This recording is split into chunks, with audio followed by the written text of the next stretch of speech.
Bonjour. Aujourd'hui, on se retrouve pour parler du petit programme sur Python que j'ai codé il y a 3 4 jours, si je ne me trompe pas, une nuit. J'y record pendant 1 ou 2 heures. 3 quarts d'heure, 3 quarts d'heure, voilà.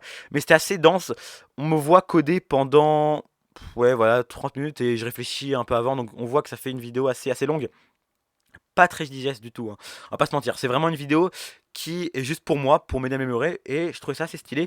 Mais pensez pas à uploader sur YouTube parce que sur YouTube, c'est vrai que ça rend pas bien. Donc je me suis dit, ok, on va pas faire la vidéo, on va simplement en refaire une autre où j'explique comment marche le code.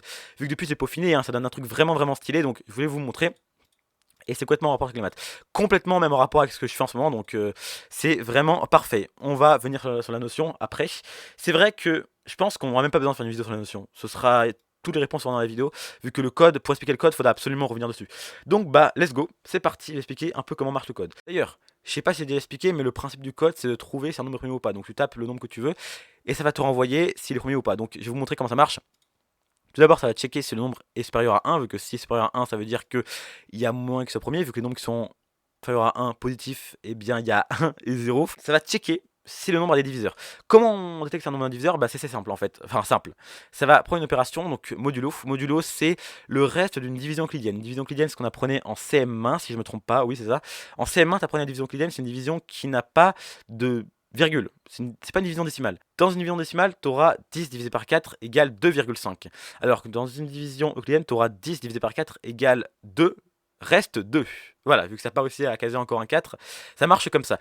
Et le reste, c'est modulo. Donc là, imaginons que tu es 5n modulo i. Alors i, je précise, c'est une boucle. Donc i, en fait, c'est une boucle qui va chercher tous les nombres entre 2 et n. Donc entre 2 et 5, là, ça va checker tous les nombres qu'il y a. Pour pouvoir voir s'il y a des diviseurs possibles et pouvoir voir s'il est premier. Parce que je rappelle qu'un nombre premier, c'est un nombre qui n'a que deux diviseurs, 1 et lui-même. Donc là, ça va checker s'il y a des diviseurs autres que ça, et donc pouvoir savoir si c'est un nombre premier ou pas, vu que tu peux checker ça, hein. Donc s'il voit qu'il y a un diviseur, comment on sait qu'il y a un diviseur? Eh bien, n modulo i sera égal à 0, vu que ça rentrera parfaitement.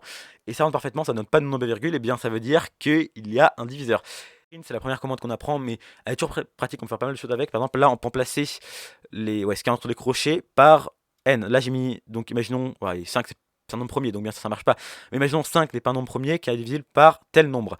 Et ça va prendre i, vu que i, quand tu tapes i, ça va simplement récupérer la valeur qu'il a trouvée, le diviseur qu'il a trouvé. Donc ça c'est stylé, et ensuite tu peux faire des calculs avec. Donc là, imaginons, print tel nombre fois tel nombre égale tel nombre. C'est vraiment pas mal, donc j'ai réussi à coder ça. Et ensuite, bien sûr, comme ça c'est une loupe, donc une boucle, il faut faire break. Ah oui, d'ailleurs, je l'ai pas expliqué, oui, c'est n divisé par int. Int, c'est integer, donc c'est anti-relatif. Tous les nombres entiers qui sont soit négatifs, soit positifs. Voilà. C'est ce qu'on apprend en quatrième, normalement. Quatrième, troisième, je crois. Et là, format i, int, c et virgule n. Bon, le int n'est pas important, vu que ça te met 3,0. Je vais vous montrer. Tu mets 6, par exemple. Donc, si t'es pas dans le premier qui est divisé par 2, le 3 là, c'est... Oui, 3 c'est C, hein, je précise.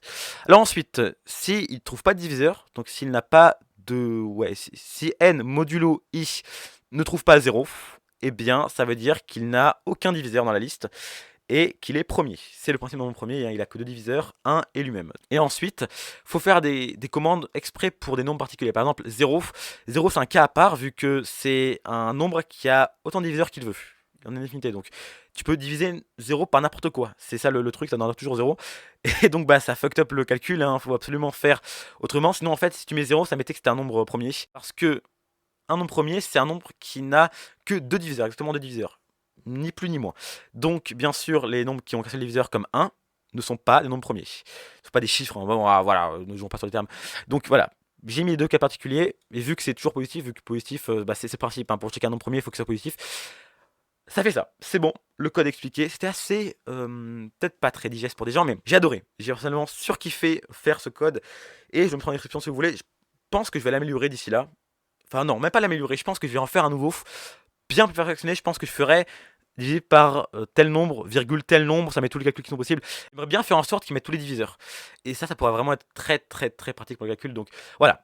Voilà pour ça. Merci d'avoir regardé les vidéos. J'espère que vous aurez plu. N'hésitez pas à vous abonner comme d'habitude.